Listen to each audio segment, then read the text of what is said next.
오늘 우리 함께 볼 하나님 말씀은 갈라디아서 5장 13절에서 26절까지 말씀입니다. 우리 한 절씩 교독하겠습니다. 형제들아, 너희가 자유를 위하여 부르심을 입었으나 그러나 그 자유로 육체의 기회를 삼지 말고 오직 사랑으로 서로 종노릇 하라. 온 율법은 내 이웃 사랑하기를 내 자신같이 하라 하신 한 말씀에서 이루어졌나니 만일 서로 물고 먹으면 피차 멸망할까 조심하라. 내가 이르노니 너희는 성령을 따라 행하라. 그리하면 육체의 욕심을 이루지 아니하리라. 육체의 소욕은 성령을 거스르고 성령은 육체를 거스르나니 이 둘이 서로 대적함으로 너희가 원하는 것을 하지 못하게 하려 함이니라. 너희가 만일 성령의 인도하시는 바가 되면 율법 아래에 있지 아니하리라. 육체의 일은 분명하니 곧 음행과 더러운 것과 호색과 우상 숭배와 주술과 원수 맺는 것과 분쟁과 시기와 분냄과 당 짓는 것과 부멸함과 이단과 투기와 술 취함과 방탕함과 또 그와 같은 것들이라.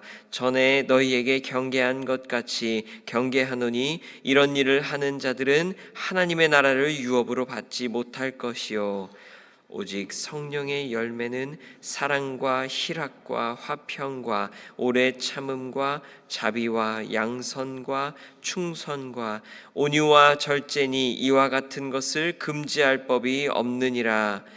그리스도 예수의 사람들은 육체와 함께 그 정욕과 탐심을 십자가에 못 박았느니라.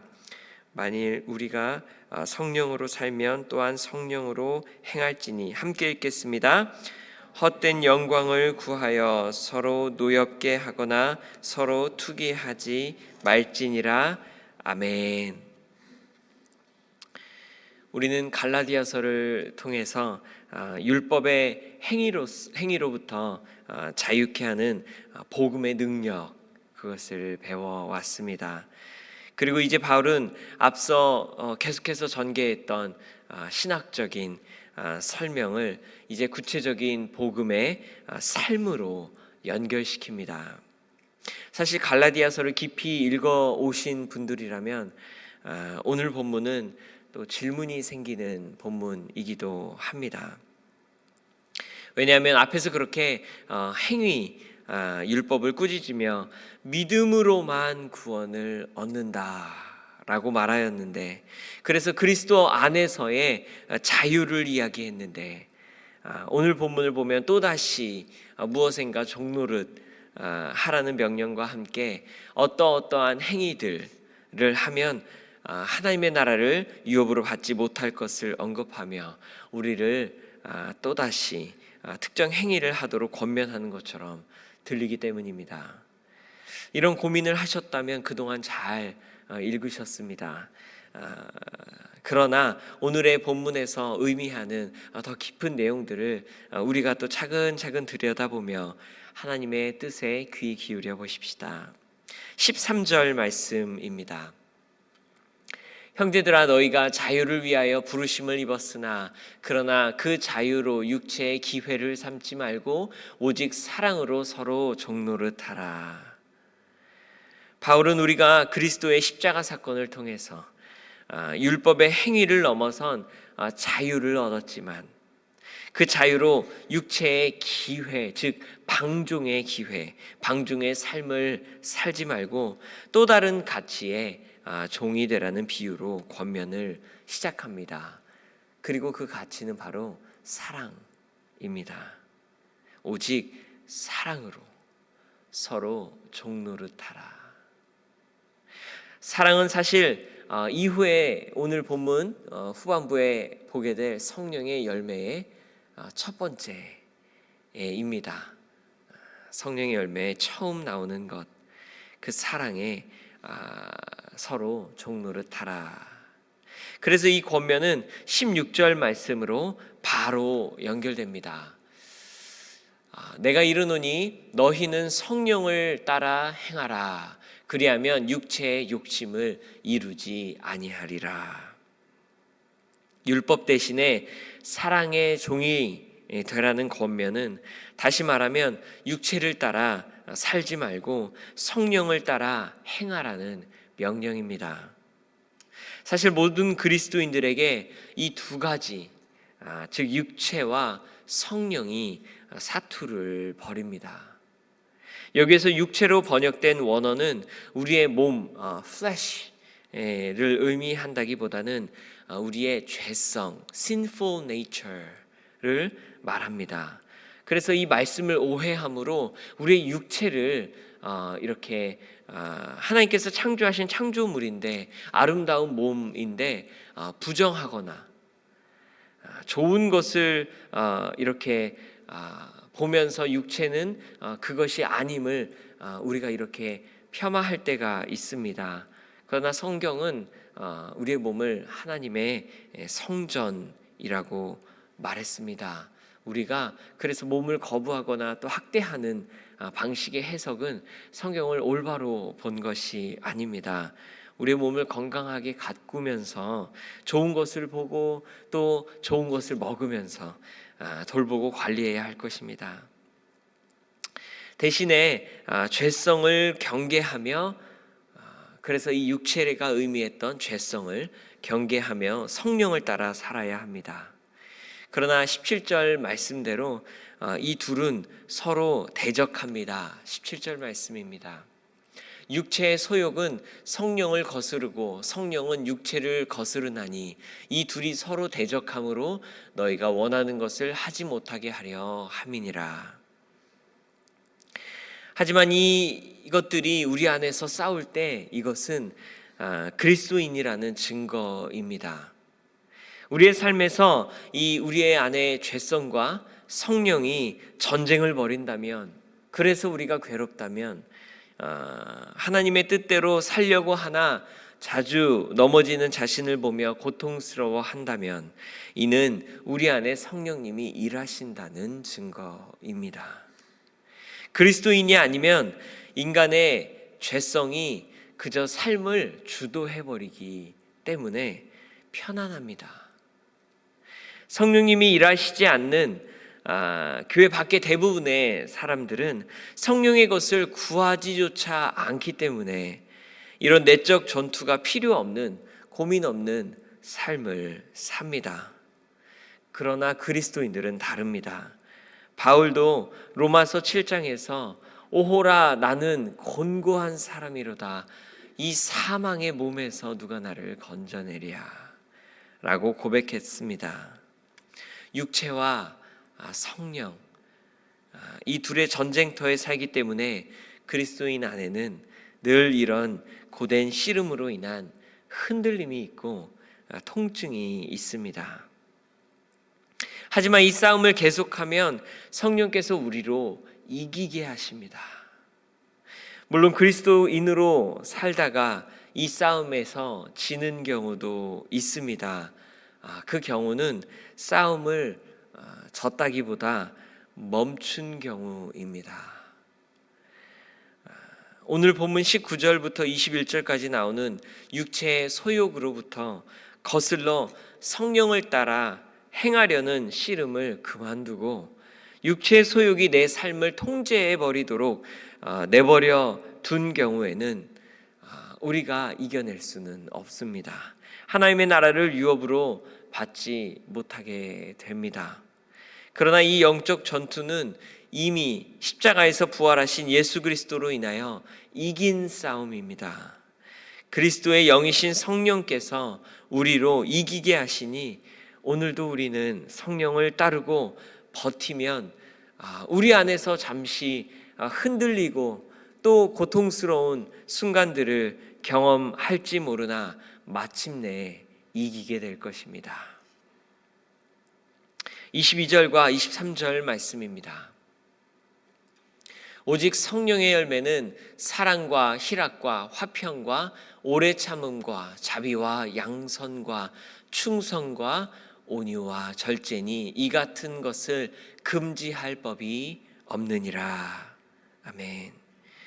어떤 법도 어떤 율법도 이와 같은 성령이 자라게 하는 열매를 금지할 수 없다고 말씀하고 계십니다.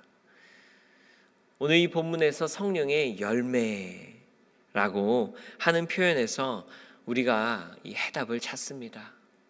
우리 그리스도인들의 삶에는 언제나 이 죄성과 성령의 사투가 벌어져 우리의 삶은 때로는 힘들고 또 아프고 지치는 듯 하지만 성령의 일하고 계신지 때로는 우리가 확신할 수 없어 또 좌절하기도 하고 자신 없기도 하지만 성령의 열매라는 것에서 이는 처음부터 주렁주렁 맺혀 있는 것이 아님을 우리가 깨닫고 또 용기를 얻게 됩니다. 영적 성장, 그것은 그렇게 배터리를 넣는 순간 번쩍하고 불이 들어오는 기계적인 성장, 기계적인 변화를 의미하는 것이 아닙니다. 하나님께서 깊이 뿌리를 내리는 시기부터 땀을 흘려 줄기와 가지를 힘껏 뻗어내는 순간들까지 열매는 보이지 않지만 매일 내 안의 죄성과 성령의 씨름을 버텨내며 하나님을 향하고자 하는 노력에 의해 하루하루 자라며 맺어지는 것입니다. 우리가 한 식물이 잎을 내고 열매를 내는 일이 자신의 생명을 건 모든 것을 걸어 성장하는 것이라는 말을 읽은 적이 있습니다. 그렇게 우리가 우리의 삶에서 그런 영적 성장은 갑자기 이루어지는 것이 아니라, 그래서 그렇게 메커닉한 것이 아니라 올게닉한 것, 기계적이지 않고 과정이 있으며 시간이 지나며 맺혀지는 것입니다. 계속해서 요즘 또 1대1을 하시는 분들이 계실 수도 있고 또 제자반을 통해 제자 훈련을 하시는 분들도 있을 것입니다. 또 큐티방을 통해 큐티를 배워나갈 때 또 마음에서 삶으로 매주일 말씀을 적용해 나갈 때 결국 편안하고자 하는 내 삶의 이 방향을 말씀 앞에 비춰봄으로 또 구체적으로 적용함으로 결국 편안하고자 살려는 내 삶의 모든 것들이 말씀으로 다시 재조정되는 경험을 하게 됩니다. 말씀대로 살려고 노력하는 순간은 전혀 편하지 않고 결코 쉽지 않지만, 게다가 당장 어떤 변화가 내 안에서 대단히 보이지도 않지만 그 시간들을 지날 때 사실 결과는 이미 정해졌습니다. 이 견딤의 싸움을 포기하지만 않는다면 때가 이름에 거두리라. 열매는 그렇게 반드시 자랍니다. 그리고 이렇게 또 성령의 열매를 하나하나 살펴보기는 어렵겠지만 성령의 열매를 잘 들여다보면 사랑, 희락, 화평 이렇게 시작하는 오래 참음, 자비, 양성, 충선, 또 온유와 절제까지 이 9가지는 율법에서 말하던 행위와는 다릅니다. 할례나 음식에 구별된 섭취가 율법에 말하는 외적 행위였다면 성령의 열매는 사실 내면의 동기입니다. 영어로 말하면 doing이 바로 율법의 행위였다면 being, 우리의 존재가 바로 성령의 열매입니다. 이런 면에서 성령의 열매는 성령의 은사와 구별됩니다. 성령의 은사는 각 사람에게 고린도전서 12장에서 말씀하신 대로 성령의 뜻대로 다르게 주신 것, 우리의 뜻이 아니라 성령의 뜻대로 은사를, 이 사람에게는 말씀의 은사를, 이 사람에게는 분별의 은사를, 어쩌면 외적으로 드러나는 doing을 준 것입니다. 반면 성령의 열매는 본래 각 사람에게 나누어 주신 것이 아닙니다. 화평, 오래 참음, 또 절제, 내 안에 자비, 아무리 보아도 우리에게 주신 주어진 성품이 아니라 하나님의 성품입니다. 그러나 하루하루 마음을 다해 서로 대적하는 내 죄성 안에서의 성령을 따라 행하는 전투를 버티고 몸부림칠 때가 이르면 맺게 될 열매입니다. 생각해보면 맞습니다. 사울이나 삼손, 그들은 능력과 성령께서 각 사람에게 나눠주신 은사로 드러난 외적인 능력은 대단하게 여겨졌을지 모르는 사람들이나 성령의 열매는 맺지 못했습니다. 하지만 진정한 하나님의 사람들은 다윗이 가졌던 온유, 요나단이 소유했던 절제, 아비새가 가졌던 충성과 같이 성령의 열매를 삶에서 시간이 지날수록 맺어갔습니다. 서론에서 제기했던 고민에 대한 답을 얻게 됩니다. 바울은 율법이 아닌 또 다른 행위를 권면한 게 아니라 새로운 존재, 새로운 내면의 동기, 하나님 닮은 성품을 강조한 것이었습니다. 행위가 아닌 자유가 만들어낸 우리 그리스도인 된 새로운 존재는 우리의 성품을 변화시켜서 우리 안에 열매를 맺게 합니다. 그래서 오늘을 시작하며 또 우리가 기도하게 됩니다. 우리 안에 죄의 본성은 십자가에 우리 예수님과 함께 못 박게 해달라는 바로 그런 기도입니다. 우리 안에 내주하시는 성령을 따라 하루를 성령과 동행하며 사는 하루 되게 해달라는 기도입니다. 그리스도인이라고 겉으로 위장하고 연기하는 행위나 표정이 아닌 우리의 삶에 새롭게 된 내면의 동기, 성령의 열매, 그 성품을 드러내는 삶, 그런 열매를 맺는 가을 되게 해달라는 기도입니다. 그럴 때 오늘 하루 성령께서 저와 여러분의 삶을 충만하게 채우시고 이끄셔서 율법이 감히 금지할 수 없고 세상이 도무지 경험할 수 없는 하나님의 성품을 오늘 이업으로 받으시는 여러분들 되시기를 주님의 이름으로 축원합니다.